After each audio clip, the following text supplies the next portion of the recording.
ওয়ালা তুসাইর খাদ্দাকা লিন-নাসি ওয়ালা তামশি ফিল আরদি মারহা।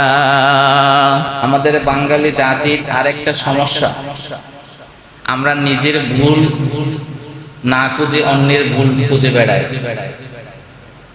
নিজের ভুল না খুঁজে অন্যের ভুল খুঁজে বেড়ায়। যদি মানব জাতি যদি ভুলই না করতো তাহলে তো তারা ফেরেশতা হয়ে যেত না। আল্লাহর সৃষ্টির এক শ্রেণী আছে যাদের কোনো গুনাহ নাই, যাদের কোনো ভুল নাই, সেই শ্রেণীর নাম কি? ফেরেশতা। আল্লাহ সুবহানাহু ওয়া তাআলার হাবিব আল্লাহ রাসূল সাল্লাল্লাহু আলাইহি ওয়াসাল্লাম বলেন, কুল্লু বনি আদম খাত্তাউন ওয়া খায়রুল খাত্তাইন আত-তাওয়াবুন।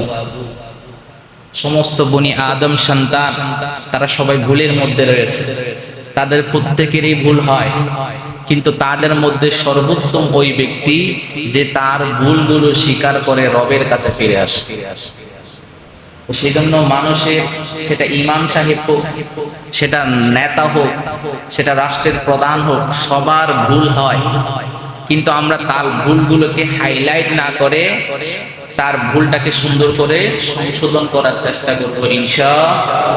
এতে করে একটা লাভ, যে লাভ সেটা হলো পারস্পরিক যে হানাহানি, যে বিশৃঙ্খলা, সেটা আর সৃষ্টি হবে না। হয়তো এই মসজিদ আলহামদুলিল্লাহ অনেক অনেক ভালো, কারণ এই মসজিদের মুসল্লিগুলো আলহামদুলিল্লাহ, এই মসজিদের মুতাওয়াল্লি, এই মসজিদের কমিটি আলহামদুলিল্লাহ, আল্লাহ তাআলা সবাইকে জাযায়ে খায়র দান করুক, দোয়া করি। কিন্তু অন্যান্য এমন অনেক মসজিদ আছে যে মসজিদের মুসল্লি, মুতাওয়াল্লি, কমিটি সবাই ইমাম সাহেবের বা খতিব সাহেবের পিছনে লেগে যায় ভুল ধরার জন্য। খতিব সাহেব আজকে এই আয়াত ভুল করেছে, খতিব সাহেব আজকে এটা করেছে, এটা করে কি খতিব সাহেবের ক্ষতি হয় না ওনার ক্ষতি হয়? সেজন্য আমরা ভুল ধরার চেয়ে ভুল সংশোধন করার চেষ্টা করবো ইনশাআল্লাহ। এই কথাগুলো বলার উদ্দেশ্য আপনাদের মুখ থেকে কিছু কথা বের করা। মাঝে মাঝে এমন পরিস্থিতি হয় মসজিদের ভিতরে যেন এটা একটা কবরস্থান, একজন বলতেই আছে আর বাকি সবগুলো সুন্দর করে শুনতে আছে। তাহলে আমরা আজকে যে বিষয়টা নিয়ে আলোচনার ইচ্ছা পোষণ করেছি, সেই বিষয়টার নাম কি? অহংকার। সেই বিষয়টার নাম কি? বর্তমান সময়ে একটা সময় ছিল যেই সময়ে তালুকদার বংশ, চৌধুরী বংশ, তারাই কিন্তু এলাকার মধ্যে রাজত্ব করত। তারা চৌধুরী বংশ হোক, তালুকদার বংশ হোক, তাদের কিছু বংশীয় শিক্ষা ছিল যে কখনো কাউকে ছোট করে দেখা যাবে না। অধিকাংশ তালুকদার চৌধুরী বংশ আমরা দেখেছি যারা মানুষের কাছ থেকে টাকা সম্পত্তি লুট করার চেয়ে নিজের টাকা মানুষকে খাওয়াইতে। সেই সময়ের মানুষ যারা চেয়ারম্যান, মেম্বার, এমপি হতো নিজের টাকাই হতো, নিজের ঘরের বিটা বিক্রি করে তারা এমপি হতো। কিন্তু বর্তমান সময়ের চোর ডাকাত নাই কিছু, কোনো কারণে নেতার পাটা ধরে এমপি হইল, নেতার পাটা ধরে চেয়ারম্যান হলো, মেম্বার হলো, এলাকার এবং জনগণের সমস্ত রেশনের টাকা চুরি করে সেই তার পেট ভরালো, বিল্ডিং বানালো। এর দ্বারা কি এলাকার পরিবর্তন হবে? এর দ্বারা কি সমাজের পরিবর্তন হবে? শুধু সমাজের পরিবর্তন হবেই তো না, বরং সেই সমাজের মধ্যে সবচেয়ে মারাত্মক যে ভাইরাস, এই অহংকার নামক ভাইরাস, সে সবার মাঝে ছড়িয়ে দিবে না। সেজন্য বর্তমান মানুষ সবকিছু যেহেতু হাতের মুঠোয় পেয়ে গিয়েছে, যেহেতু না চাইতে সে বিল্ডিং এর মালিক হয়ে গিয়েছে, না চাইতে সে গাড়ির মালিক হয়ে গিয়েছে, না চাইতে সে ফ্যাক্টরির মালিক হয়ে গিয়েছে, যার কারণে সে তার দাদার বয়সী, বাবার বয়সী মানুষকে মানুষই মনে করে। মসজিদের ইমাম সাহেবকে ইমাম সাহেব মনে করে না, মুয়াজ্জিন সাহেবকে মুয়াজ্জিন সাহেব মনে করে না, বরং ইমাম সাহেব মুয়াজ্জিন সাহেবের চোখে চোখ রেখে আঙ্গুল তুলে কথা বলার দুঃসাহস তারা করে। কিয়ামত এই জন্যই সম্মুখে। অনেক সময় ইচ্ছা করে আন্তর্জাতিক রাজনীতি সম্পর্কে আপনাদেরকে কিছু বলি, অভ্যন্তরীণ যে রাজনীতি, যেটাকে জিওপলিটিক্স বলে, এই সম্পর্কে আপনাদেরকে কিছু বলি। কিছু বললে বা কি হবে? এখান থেকে যেটুকু শুনি, মসজিদ থেকে বের হয়ে গেছে, কান থেকে সব আউট। তো সেজন্য আগে আমাদের নৈতিক যে মূল্যবোধ, সেই মূল্যবোধ আমাদের ভিতরে জাগ্রত করতে হবে। আমরা সবাই ভালো আলহামদুলিল্লাহ, কিন্তু পরিবেশগত ভাইরাসে আক্রান্ত হয়ে সাময়িক সময়ের জন্য নিজের নফস, নিজের কল্প নষ্ট হয়ে গেছে। যখন কোনো কিছুকে জং ধরে যায়, সেই জং ধরা জিনিসকে আমরা পলিশ করি, পরিষ্কার করি।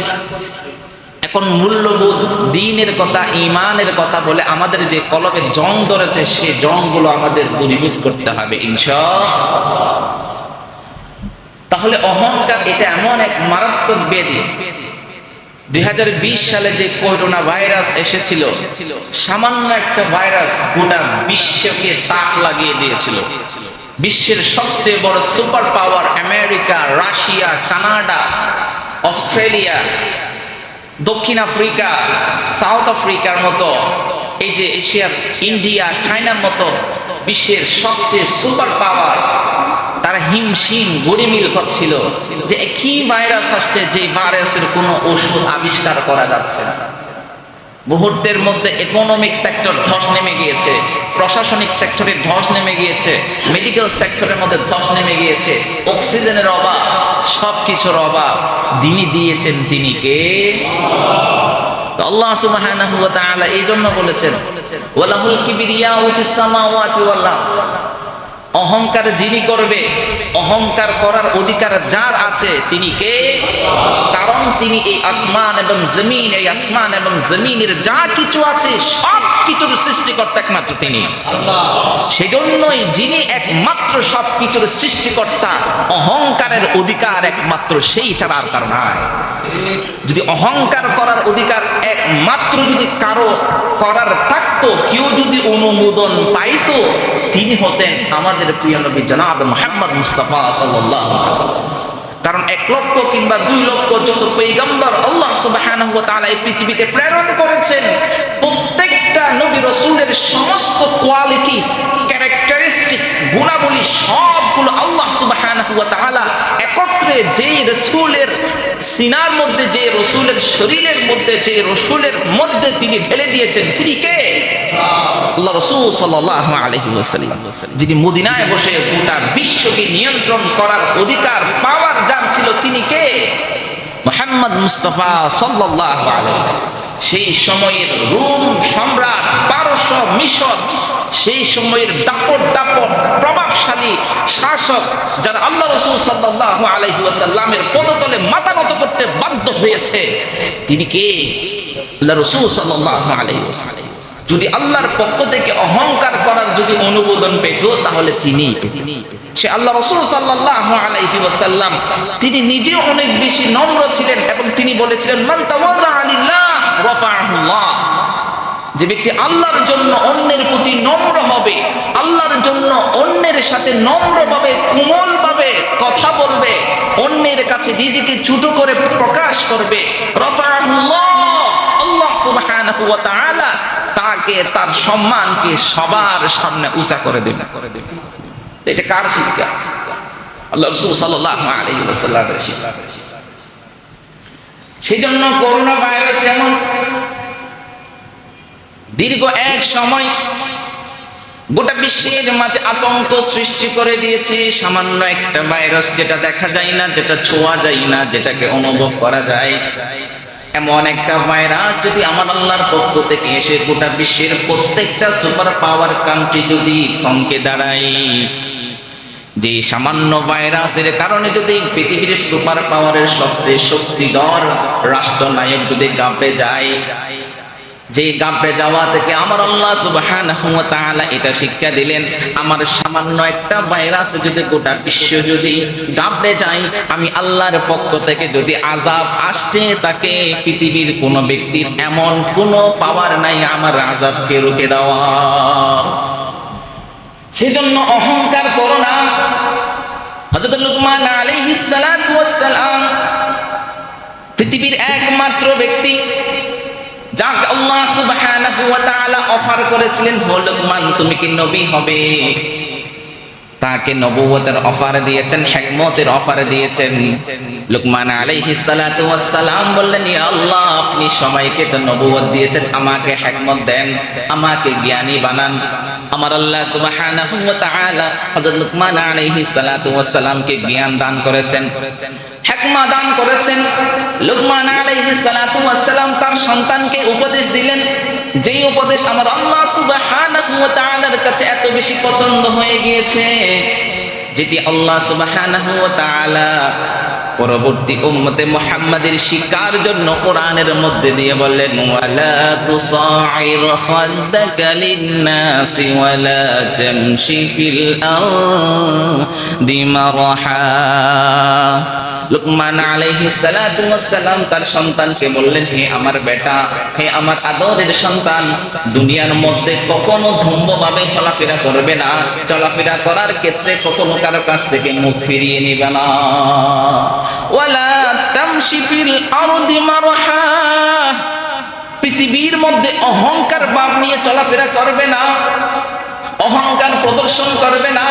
তোমার সামনে গিয়ে তোমার বাবার বয়সী, দাদার বয়সী, তোমার বড়দের বয়সী অনেক মানুষ যাবে, তার সাথে সুন্দরভাবে আচরণ করো। তোমার সামনে দিয়ে কুৎসিত কালো শ্রেণীর অনেকগুলো মানুষ যাবে, কালো বলে তার সাথে কথা না বলে মুখ ফিরে নিও না। তোমার সামনে অনেক ফকির থাকবে যারা ভিক্ষা করছে, সেই ভিক্ষুক হয়ে বলে তুমি তাকে ধমক দিও না।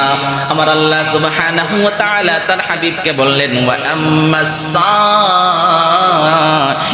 ফালা তানহার, সাইল যখন, প্রশ্নকারী যখন, ভিক্ষুক যখন তোমার কাছে যাবে, ভিক্ষুক যখন তোমার কাছে কিছু চাইবে, তুমি তাকে ধমক দিয়ে তাড়িয়ে দিও না।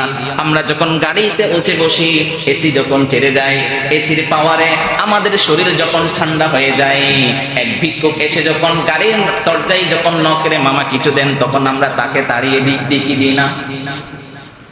5টা টাকা দিলে আমার আল্লাহ খুশি হয়ে যেত, 2টা টাকা দিলে আমার আল্লাহ খুশি হয়ে যেত। বা টাকা দিতে না পারলে একটা সুন্দর বাক্য, বাবা আমার কাছে কোনো টাকা নাই, ভাঙতি নাই, দিতে পারছি না, কিছু মনে করো না, এই কথা বললে তো হয়ে যেত। কিন্তু সেই কথা না বলে তাকে ধমক দেয়। তারপর করেন আমার আল্লাহ সুবহানাহু ওয়া তাআলা এমন এক অ্যাক্সিডেন্টের সম্মুখীন করে, যেখানে 5 টাকা দিলে দিতে এমন একটা বিপদ থেকে বেঁচে যেত, আমার আল্লাহ তাকে সেই জায়গায় 5 লক্ষ টাকার একটা ক্ষতি তার গাড়ির উপরে চাপিয়ে দেয়। সেজন্য আমার আল্লাহ বললেন, সাইল যখন আসবে, ভিক্ষুক যখন আসবে, কোনো মানুষ যখন অসহায় হয়ে আপনার কাছে আসবে, সুতরাং আপনি তাকে ধমক দিয়ে কখনো ফিরিয়ে দিবেন না। এই জন্য লুকমান আলাইহিস সালাতু ওয়াস সালামের এই কথা আমার আল্লাহর কাছে এত পছন্দ হয়েছে। বাবা, রাস্তা দিয়ে যখন হেঁটে যাচ্ছ, কখনো মুখ ফিরিয়ে নিবে না, সুন্দরভাবে, কোমলভাবে, নম্রভাবে সবার সাথে আচরণ করবে।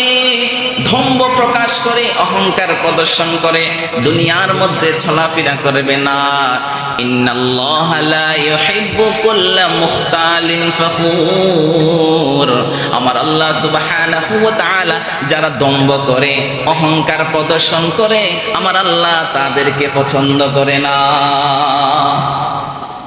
যদি একটা ছোট্ট এক্সাম্পল দিয়ে আপনাদেরকে বোঝা দেই, ধরেন শীতকাল আসছে, আমি একটা সুন্দর চাদর পরে ঠান্ডা থেকে নিজেকে বাঁচার জন্য আমি রাস্তা দিয়ে হেঁটে যাচ্ছি। এমন সময় যদি কোনো এক ব্যক্তি আমার শরীর থেকে সেই চাদরটা যদি টেনে নিয়ে যায়, আমার কি তার উপর রাগ আসবে নাকি ভালোবাসা? আমি কি তার উপর রাগ হব নাকি তার উপর খুশি হয়ে যাবো? ভাই ঠিক আছে, তুমি আমার চাদর টেনে দিছিস, তা নিয়ে যা, এরকম বলবো নাকি তাকে ধরবো? কেন?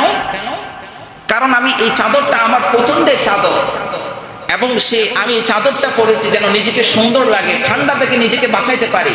এমন সময় যদি একজন সেই চাদর যদি আমার শরীর থেকে যদি টান দিলে, ঠিক যেভাবে আমার রাগ উঠে যায়, অহংকার, এটা আমার আল্লাহর চাদর, যখন কেউ আমার আল্লাহর চাদর নিয়ে টানাটানি করে, তখন আমার আল্লাহ আর বরদাস্ত করে না।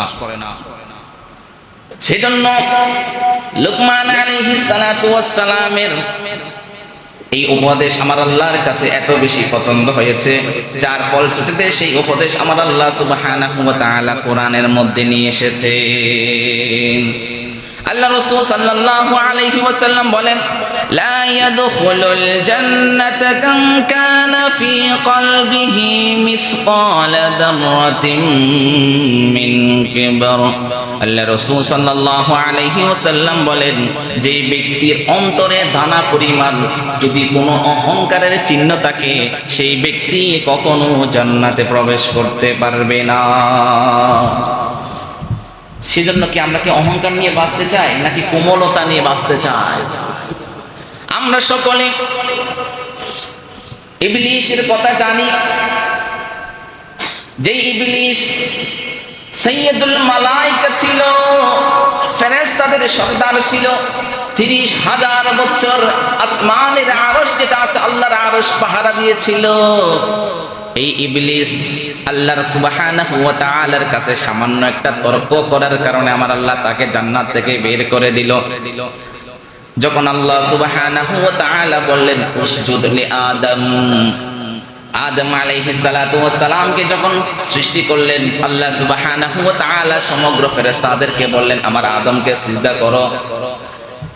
সমস্ত ফেরেশতা সিজদা করলো, কিন্তু ইল্লা ইবলিস, ইবলিস তারা সবাই সিজদা করলো। ইবলিস সিজদা করলো না। আল্লাহ সুবহানাহু ওয়া তাআলা ইবলিসকে জিজ্ঞাসা করলো, ও ইবলিস, কিসে তোমাকে বাধা দিয়েছে আদমকে সিজদা করতে? কিসে তোমাকে বাধা দিয়েছে আমি আল্লাহর হুকুমকে অমান্য করতে? আমার আল্লাহ সুবহানাহু ওয়া তাআলা বললেন, ক্বালা মা মানাআকা আল্লা তাসজুদা ইয আমারতুক। আমি যে তোমাকে হুকুম দিয়েছি আদমকে সিজদা করতে, কিসে তোমাকে সিজদা থেকে বারণ করেছে, বাধা দিয়েছে? শয়তান কি বলে, ক্বালা আনা খায়রুম মিনহু খালাকতানি মিন নারিন ওয়া খালাকতাহু মিন তিন। শুধু একটা বাক্য বলেছে, আনা খায়রুম মিন। শুধু এই বাক্যটা বলার কারণে আমার আল্লাহ সুবহানাহু ওয়া তাআলা তার 1000 বছরের ইবাদতকে নষ্ট করে জান্নাত থেকে বের করে দিয়েছে। তার শুধু কি বলেছে, আনা খায়রুম মিন, আমি আদম থেকে উত্তম, আমি আদম থেকে উত্তম। যুক্তি কি তুমি যে আদম থেকে উত্তম? খালাকতানি মিন নার ওয়া খালাকতাহু মিন তিন। আমার শরীরের মধ্যে যে বৈশিষ্ট্য আছে সেই বৈশিষ্ট্যের নাম আগুন। আমাকে আগুন দ্বারা সৃষ্টি করা হয়েছে, আর আগুনের কাজ সবসময় উপরে থাকে।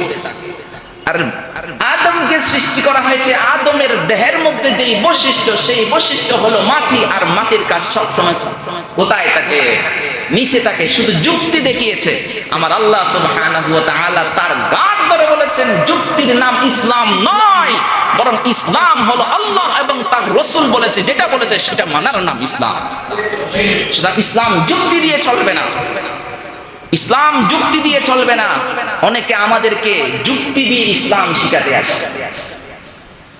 আল্লাহ সুবহানাহু ওয়া তাআলা উম্মতে মুহাম্মাদীকে রোজা রাখতে বলেছেন, মিন তুলুইশ শামসি ইলা গুরুবিশ শামস। সূর্য যখন উদিত হয়, উদিত হওয়ার আগ থেকে সুবহে সাদিক থেকে কখন পর্যন্ত? সূর্য অস্ত যাওয়া পর্যন্ত। এখন কেউ যদি বলে যে ভাই 13 ঘন্টা 14 ঘন্টা 15 ঘন্টা এতক্ষণ রোজা রাখা, না খেয়ে থাকতে পারা, এটা তো আল্লাহ আমার উপর বেঈমানি করেছে, অত্যাচার করেছে। না না, এটা করা যাবে না। সুতরাং আমরা আজকে থেকে 6 ঘন্টা রোজা রাখবো আর 6 ঘন্টা পানাহার করবো। এখন কেউ যদি এই জায়গায় কেউ যদি যুক্তি দেয়, তার ঈমান থাকবে? কারণ আল্লাহ আমাকে বলেছেন সেটা 10 ঘন্টা হোক, 15 ঘন্টা হোক, 20 ঘন্টা হোক, আমি আল্লাহ তোমাকে আদেশ দিয়েছি, তোমাকে সেটা মানতেই হবে। এটার নাম ইসলাম।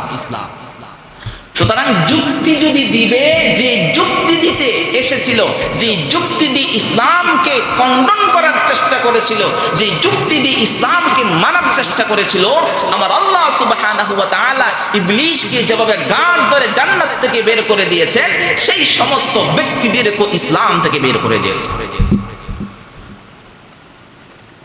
শুধু তার এই কথা বলার কারণে যখন সে আমার আল্লাহর কাছে যুক্তি প্রদর্শন করলো আমি আদমের চেয়ে বেশি উত্তম, আমার আল্লাহ সুবহানাহু ওয়া তাআলা বললেন, ক্বালা ফাহবিত মিনহা ফামা ইয়াকুনু লাকা আন তাতাকাব্বারা ফীহা ফাখরুজ ইন্নাকা মিনাস সাগিরিন। এরপর আমার আল্লাহ সুবহানাহু ওয়া তাআলা তার এই যুক্তির কথা শুনে তিনি কি বললেন? ফাহবিত মিনহা, এখান থেকে বের হয়ে যা। ফামা ইয়াকুনু লাকা আন ইয়াতাকাব্বারু ফিহা, এখানে সেই সমস্ত ব্যক্তিদের জায়গা নাই যারা এই জায়গার মধ্যে অহংকার প্রদর্শন করে, এখানে তাদের কোনো জায়গা নাই। ফাহবিত মিনহা, এই ইবলিস এখান থেকে বের হ। ফাখরুজ ইন্নাকা মিনাস সাগিরিন, আমার আল্লাহ সুবহানাহু ওয়া তাআলা তাকে সবচেয়ে নিম্ন স্তরের ব্যক্তিদের অন্তর্ভুক্ত করে দিলেন। এখান থেকে আমাদের জন্য শিক্ষা রয়েছিল। অনেক এমন ব্যক্তি আমাদের যদি পূর্বের শাসনামল যদি আমরা একটু ঘটে যাই, আমাদের শাসনামল বাংলাদেশের স্বাধীনতার পরে যদি এমন অনেক এমপি মন্ত্রী ছিল, যখন এমপির চেয়ার ছিল, মন্ত্রীর চেয়ার ছিল, সব সময় সাংবাদিকরা তার নেতা কর্মীরা চার পাশে ঘোরা সব সময় ঘোরাঘুরি করত।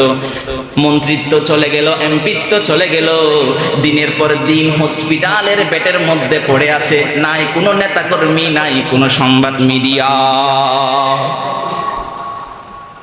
ময়মনসিংহের মধ্যে এনামুল হক জাজ নামক একজন ব্যক্তি ছিল, যিনি এরশাদ সাহেব রহমতুল্লাহ আলাইহির আমলের 2 বার এমপি ছিলেন। যখন তিনি বৃদ্ধ অবস্থায় উপনীত হলো, এক সাংবাদিক তার কাছ থেকে জিজ্ঞাসা করে যে আপনার এই অবস্থা হলো কেন? তখন তাকে উত্তর দিল যে আমি এরশাদের আমলে 2 বার এমপি ছিলাম, সবাই আমার পিছনে ঘুরঘুর ছিল, নেতা কর্মীদের অভাব ছিল না, আমার ঘরের মধ্যে সব সময় পোলাও মাংস রান্না করা হতো, তাদের জন্য খাওয়ানো হতো। আজ আমি এমপিত্ব নেই, যেই সময়ে মানুষ আমাকে খোঁজাখুঁজি করতো, আমার একটা ইন্টারভিউ নেওয়ার জন্য দিনের পর দিন লাইন ধরত, আজ আমি সেই এমপির অবস্থা এমন হয়েছে কেউ আমাকে চা খাওয়ার জন্য ডাকেন। এখান থেকে শিক্ষা নিতে হবে। বিএনপির সবচেয়ে বড় একজন দায়িত্বশীল বাবর সাহেবকে তো আমরা সকলে জানি, যিনি বিগত সরকারের আমলে 12 বছর কোথায় ছিল? কারাগারে ছিল। 4 বছর পর্যন্ত নেতা কর্মী তো উনার খবর নেওয়া দূরের কথা, উনার পরিবার উনাকে ছেড়ে চলে গিয়েছে। এটাই নাম পাওয়ার, এটার নাম দুনিয়া। ওয়াল হায়াতুদ দুনিয়া ইল্লা মাতাউল গুরুর, যেই দুনিয়ার জন্য তোমরা পাগল হয়ে গিয়েছো, একটা সময় আসবে সেই দুনিয়া তোমাকে লাথি মারবে। আজ থেকে 1 বছর আগের বিষয়, আমরা 1 থেকে 1 বছর আগেই যদি বাংলাদেশের ইতিহাসের দিকে ফিরে যাই, যারা নিজের চেয়ারের বসে ধম্ব প্রদর্শন করেছিল, আলেমদেরকে রোজা রাখা অবস্থায় জেলে নিয়ে গিয়েছিল, নামাজরত অবস্থায় জেলে নিয়ে গিয়েছিল, ইতিকাফরত অবস্থায় জেলে নিয়ে গিয়েছিল, আলেমরা মাহফিল করতে পারবে না, মাহফিলের মধ্যে বাধা দিয়েছিল, আজকে তাদের পরিণতি কি আমার আল্লাহ 1 বছরের মাথার মধ্যে সেটা দেখিয়ে গেছে। যুগে যুগে যারা ফেরাউন, নমরুদ এবং হামান, কারুনের মতো দম্ভ প্রদর্শন করবে, ঠিক যেভাবে আমার আল্লাহ পূর্বের হারুন, নমরুদ, কামান এবং হামানদেরকে যেভাবে ধ্বংস করে দিয়েছে, যেভাবে গোটা বিশ্ববাসীর কাছে লাঞ্ছিত করেছে, ঠিক একই স্বরূপ পরবর্তী যারা তাদের মতো আচরণ প্রদর্শন করবে, তাদের পরিণতিও তাদের মতো হবে। সেজন্য অহংকার অনেক খারাপ একটা জিনিস, এটাকে ধরা যায় না, এটাকে দেখা যায় না, এটাকে অনুভব করা যায়। অহংকার কই না। তাহলে ইবলিস হাজার হাজার বছরের ইবাদত, যার আমল নামাই ছিল, যাকে আমার আল্লাহ সুবহানাহু ওয়া তাআলা সাইয়্যিদুল মালায়েকা হিসেবে স্বীকৃতি দিয়েছিল, সেই ইবলিস সামান্য আনা খায়রুম মিন এই কথা বলার কারণে আমার আল্লাহ তাকে জান্নাত থেকে বের করে দিয়েছে।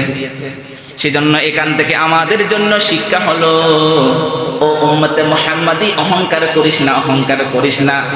তোর চেয়ে আরো অনেক বেশি লক্ষ কোটি গুণ জ্ঞানী ব্যক্তি ছিল, আমলদার ছিল, ইবাদত গুজার ছিল, অনেক অনেক বড় বড় ব্যক্তিরা ছিল, যারা সামান্য অহংকার প্রদর্শন করার কারণে আমার আল্লাহ সুবহানাহু ওয়া তাআলা গোটা বিশ্ববাসীর কাছে তাদেরকে লাঞ্ছিত করেছিল। সুতরাং অহংকার করা যাবে, বড়দেরকে সম্মান করতে হবে, ছোটদেরকে স্নেহ করতে হবে। সে কোন ক্যাটাগরির মানুষ, সে কি গরিব, middle class family, upper class family, lower class family, এটা দেখা যাবে না। আমার উদ্দেশ্য একটাই, সে একজন মানুষ।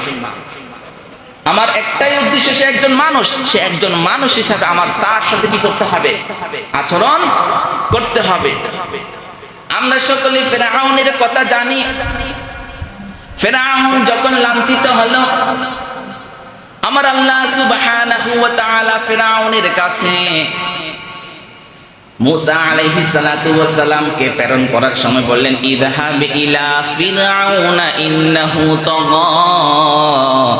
ও মুসা, তুমি ফিরআউনের কাছে যাও। ফিরআউন দম্ভকতা প্রদর্শন করছে, অহংকার প্রদর্শন করছে, আনা রব্বুকুমুল আলা, নিজেকে খোদা দাবি করছে, তুমি তার কাছে যাও। وقولا له قولا لينا لعله يتذكر أو يخشى। কিন্তু শুনে রাখো, তাকে দাওয়াত দিবে কোন ভাষায়? কোমল ভাষায়। তাকে দাওয়াত দিবে সুন্দর ভাষায়, যাতে করে সে রবের দিকে ফিরে আসে, যাতে সে রবকে ভয় পায়, যাতে সে যে অবস্থান অবলম্বন করছে সেই অবস্থান থেকে নিজেকে ফিরে আসে। মুসা আলাইহিস সালাতু ওয়াস সালাম দাওয়াত দিল, একের পর এক মুসা আলাইহিস সালাতু ওয়াস সালামের কাছে পরাজিত হলো।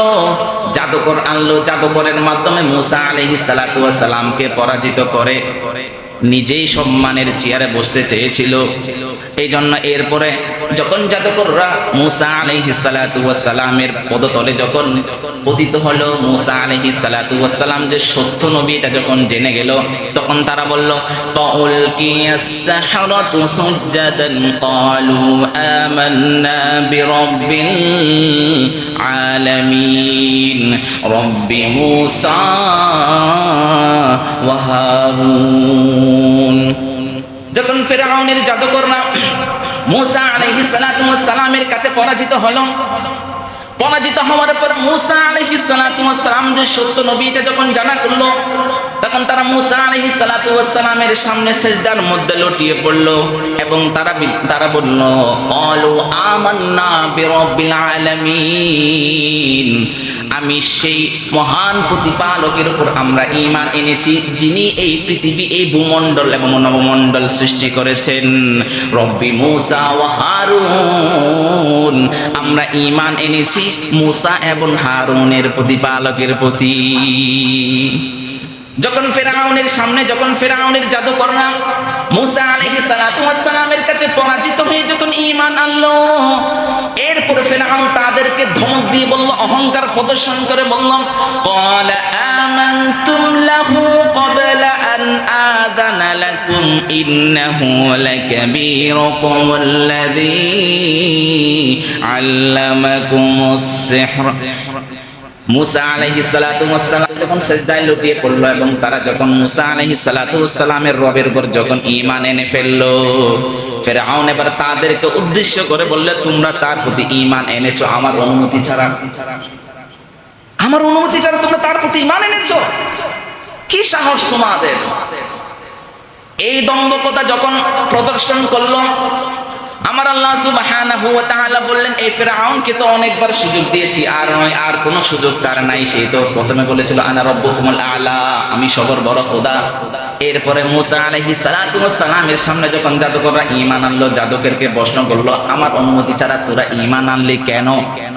এরপরে যখন মুসা আলাইহিস সালাতু ওয়াস সালামের কাছে মুসা আলাইহিস সালাতু ওয়াস সালামকে এবং তার সঙ্গীদেরকে যখন সেই ফিরআউন এবং ফিরআউনের বাহিনী দৌড়া দিয়েছিল, এক পর্যায়ে আল্লাহ সুবহানাহু ওয়া তাআলা সেই বিষয়টা বললেন ফাআতবাউহুম ফিরআউন বিজুনুদিহি ফাগাশিয়াহুম মিনাল ইয়াম্মি মা গাশিয়াহুম।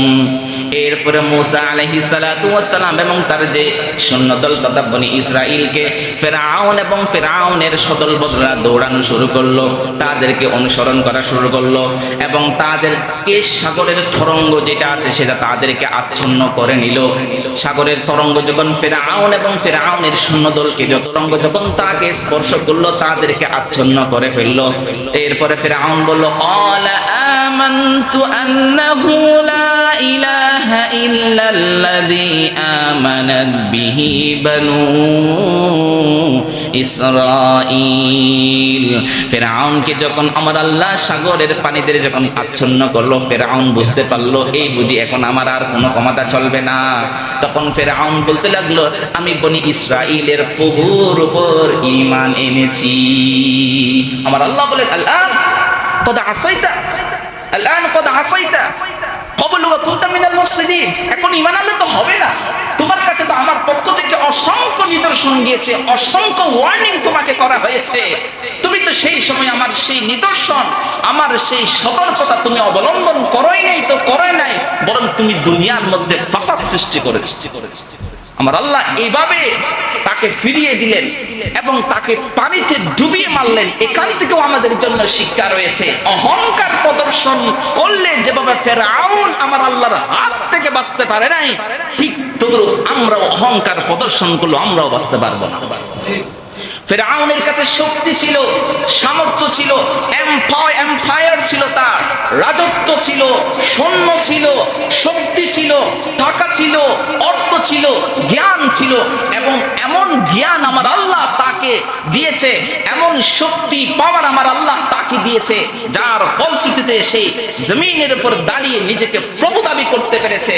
এমন ব্যক্তি যে প্রভু দাবি করলো, তার ভিতর আমার আল্লাহ এমন কি কি গুণাবলী দিতে পারে, গোটা দুনিয়া তার পায়ের সামনে ঢেলে দিয়েছিল।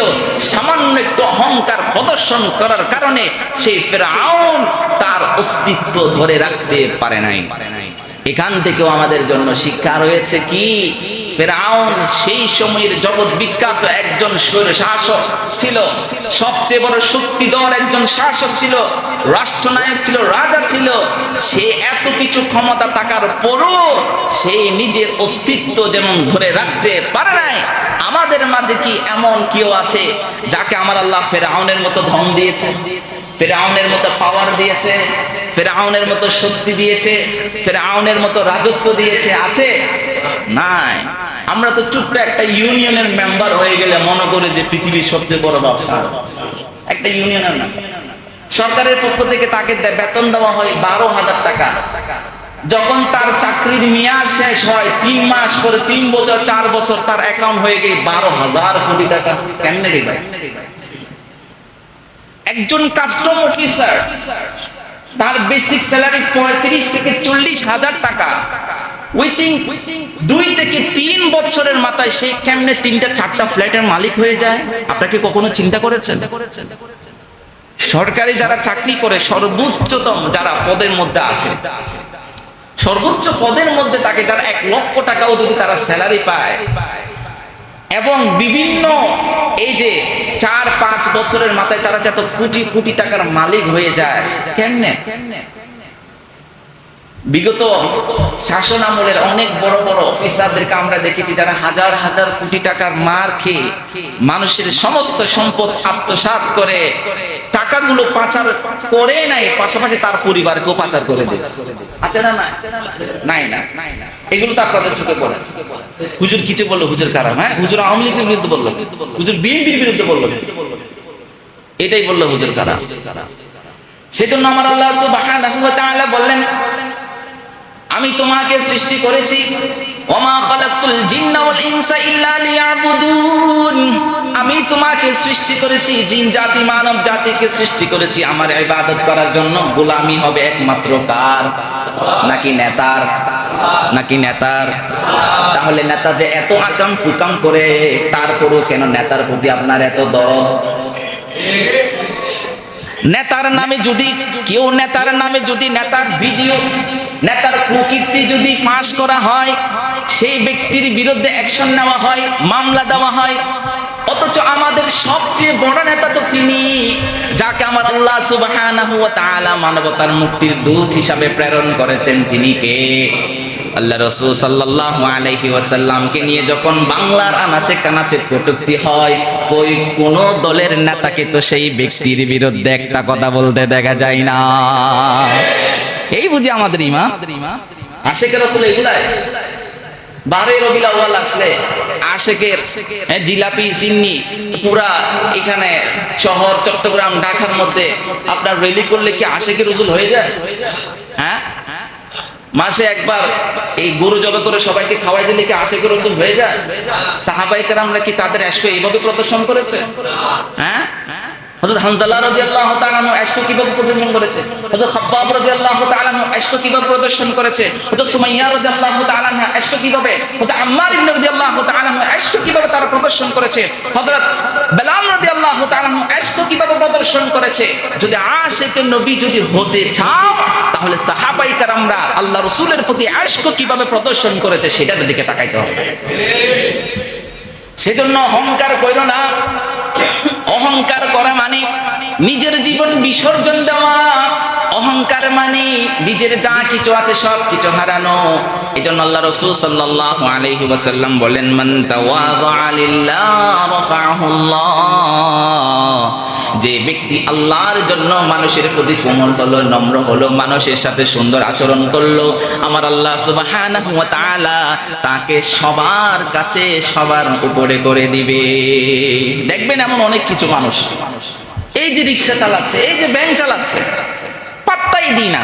আরে তো রিকশা চালাকে ছেলে, আরে ওর বাবা তো এখানে টাইলস বিক্রি করে, আরে ওর বাবা তো ওখানে এই যে টইন বিক্রি করে, আর কি এই যে ওগুলোকে খায়, আর কি সিএনজি চালায় খায়। হঠাৎ দেখি যে তার ছেলে পররাষ্ট্র ক্যাডার হয়ে গেছে, তার ছেলে এডমিন ক্যাডার হয়ে গেছে। এখন মা রিক্সাওয়ালা ছেলে এডমিন ক্যাডার হয়ে গেছে। এবার সেই রিক্সাওয়ালা মামার সাথে সামনে আসতে পিছনে খালি সব সময় খালি সালাম আর সালাম, সালাম আর সালাম। এই সালাম কিসের সালাম? ও যে আসলে যে মানুষ, সেই মানুষ মনে করে তাকে সালাম দিচ্ছি না, তার ছেলে এডমিন ক্যাডার হয়ে গেছে সেজন্য সালাম দিচ্ছি। আমাদের সালামগুলো আসে। অথচ আল্লাহ সুবহানাহু ওয়া তাআলা তার হাবিব জনাব মুহাম্মদ মুস্তাফা সাল্লাল্লাহু আলাইহি ওয়াসাল্লাম বলেন, যদি তোমরা অহংকার মুক্ত থাকতে চাও দুইটা কাজ করো। কয়টা কাজ? এক নাম্বার, আমার আল্লাহ সুবহানাহু ওয়া তাআলা তোমাকে 3.5 হাত বডি দিয়েছে। আমার আল্লাহ সুবহানাহু ওয়া তাআলা তোমাকে না চাইতে সুন্দর দুটো চোখ দিয়েছে। আমার আল্লাহ সুবহানাহু ওয়া তাআলা গ্রান নেওয়ার জন্য নাক দিয়েছে, কথা বলার জন্য ঠোঁট দিয়েছে, যে কোনো জিনিসের স্বাদ নেওয়ার জন্য জিহ্বা দিয়েছে। এত সুন্দর 3.5 হাত বডি দিয়েছে। সেই 3 হাত বডি যিনি দিয়েছেন সব সময় তার শুকরিয়া আদায় করো। আমরা কি শুকরিয়া আদায় করছি?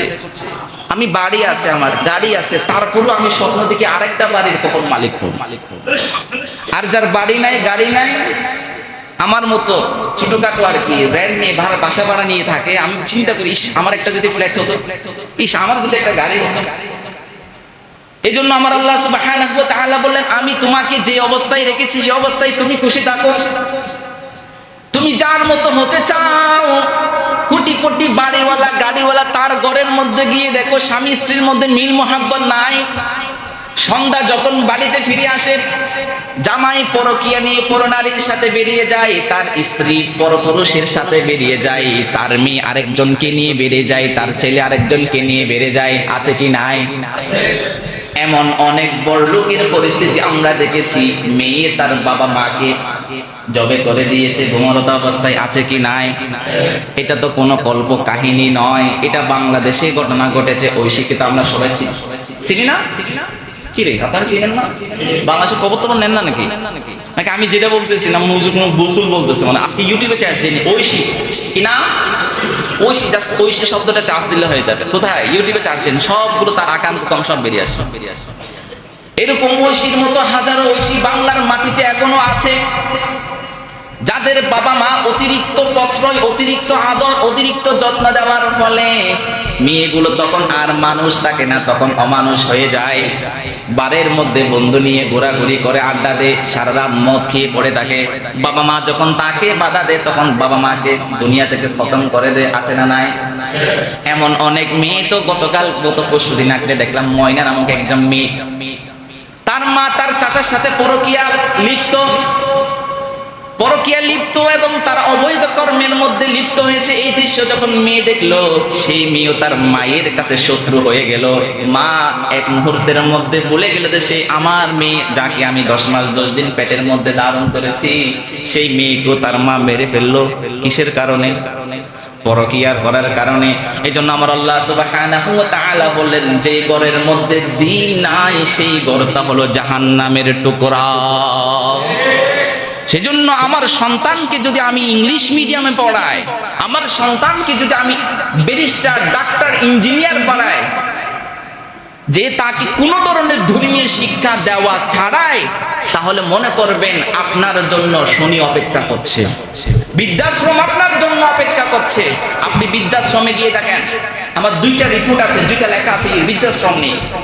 বাইজিৎ বৃদ্ধাশ্রম, তারপর হচ্ছে কি ঢাকার একটা গাজীপুরের, 2টা নিয়ে আমি বৃদ্ধাশ্রম করেছি। তোর মধ্যে 85 থেকে 90% বাবা মা যাদের সন্তান ইঞ্জিনিয়ার, ডাক্তার। যাদের সন্তান বিসিএস ক্যাডার, যাদের সন্তান পুলিশের ঊর্ধ্বতন কর্মকর্তা, তারা শহরে ঢাকার গুলশান, বনানী এবং ধানমন্ডির লাক্সারিয়াস ফ্ল্যাটে তারা বসবাস করে। বিশাল বিশাল 2000-4000 স্কোয়ার ফিটের মধ্যে তারা থাকে, কিন্তু একটা রুমে তার মা থাকাটা তার জায়গা না। আছে না? না বলে কি আমি কল্পকাহিনী বলতেছি আপনাদেরকে? সেই জন্য আল্লাহ সুবহানাহু ওয়া তাআলা লুকমান আলাইহিস সালাতু ওয়াস সালামের যেই উপদেশ আমাদেরকে দিয়েছেন, আমার ছেলে যখন বড় হবে, ছেলের হাত ধরবো বাবা, তাকে বলবো ওয়ালা তামশি ফিল আরদি মারহা, বাবা তোমার বড় আছে, তোমার চাচা আছে, তোমার বাবা আছে, তোমার বড় ভাই আছে, তাদের সামনে অহংকার প্রদর্শন করে চলো না। তারা যখন তোমার সামনে দিয়ে যাবে, তাদেরকে সর্বপ্রথম যে কাজটা করবে সেটা হলো আসসালামু আলাইকুম বলে সালাম দিবে। তাহলে 1 নাম্বার অহংকার দূর হওয়ার 1 নাম্বার, সর্ব অবস্থায় আল্লাহর শুকরিয়া আদায় করতে হবে। কি বলে? বলে আলহামদুলিল্লাহ বলে। কি বলে? আলহামদুলিল্লাহ বলে। 2 নাম্বার অহংকার দূর করার মূল মন্ত্র হলো সর্ব অবস্থায়, ছোট হোক বড় হোক, রিকশাওয়ালা হোক, সিএনজিওয়ালা হোক, যেই হোক না কেন, তাকে সর্বপ্রথম কি দিতে হবে? সালাম দিতে পারবো তো ইনশাআল্লাহ? এখন তো আমরা বসে থাকি, নেতা আসলে বসে থাকি, কেউ আমার সালাম দিল না কেন? চাকরি শেষ। স্যার বললো না কেন? চাকরি শেষ। স্যার বললো না কেন? প্রমোশন নাই। আছে না নাই? তাহলে সালাম আমি দিব নাকি সালাম আশা করব? কোনটা? কি বলেন? কোনটা দিব বলেন? সালাম দিব না আশা করব? আজকে একটু বেশি হয়ে গেছে, হ্যাঁ ডোজ একটু বেশি হয়ে গেছে আজকে। কষ্ট পাচ্ছেন? বাস্তবতা বলছি। বয়স আমার ছোট, কিন্তু এই ছোট বয়সে আমি অনেক বাস্তবতার সম্মুখীন হয়েছি। আলহামদুলিল্লাহ। তুমি মাদ্রাসায় পড়েছি, আলিয়া মাদ্রাসায় পড়েছি, সর্বশেষ ইউনিভার্সিটি পড়েছি। মোটামুটি যে সেক্টরগুলোতে যাওয়ার, মানুষের সাথে, বহু মানুষের সাথে মিশেছি, কর্পোরেট সেক্টরের মানুষের সাথে মিশেছি, বড় বড় পুলিশ অফিসারদের সাথে মিশেছি। মিশে এই তথ্যগুলো আপনাদেরকে সমন্বয়ভাবে সংগ্রহ করলাম। আমার অভিজ্ঞতা থেকে আমি যেটুকু পেয়েছি, যেটা আমি সবচেয়ে যেটা পেয়েছি, আপনি যত বেশি কোমল হবেন, যত বেশি নম্র হবেন, হয়তো সেই ব্যক্তি আপনার কোমলতা এবং নম্রটাকে দুর্বলতা মনে করে আপনাকে ক্ষতি করুক না কেন, কিন্তু আমার আল্লাহ আপনাকে কোনো ক্ষতি করবে না। সেজন্য আমরা কোমল হবে তো ইনশাআল্লাহ, আলেম ওলামাদের প্রতি সদয় হব তো ইনশাআল্লাহ, রহমদিল হবে তো ইনশাআল্লাহ, আমাদের ইমাম সাহেব, আমাদের মুয়াজ্জিন সাহেব, আমাদের খাদেম সাহেবদের প্রতি সদয় হব তো ইনশাআল্লাহ। কখনো তাদের সাথে আঙ্গুল তুলে কথা বলবো না ইনশাআল্লাহ, কখনো তাদের ভুল ধরতে যাবো না ইনশাআল্লাহ, ভুল ধরবো না, বরং ভুলগুলো সংশোধন করার চেষ্টা করবো ইনশাআল্লাহ। আল্লাহ সুবহানাহু ওয়া তাআলা আমাদের সকলকে এমন একটা দিল দান করুক যে দিল অহংকার মুক্ত হবে ইনশাআল্লাহ। আল্লাহ সুবহানাহু ওয়া তাআলা আমাদের পরিবারের প্রত্যেকটা পরিবারের সকল আপদ বিপদ মুক্ত করে একটা জান্নাতি পরিবার সবাইকে উপহার দেওয়ার তৌফিক দান করুন।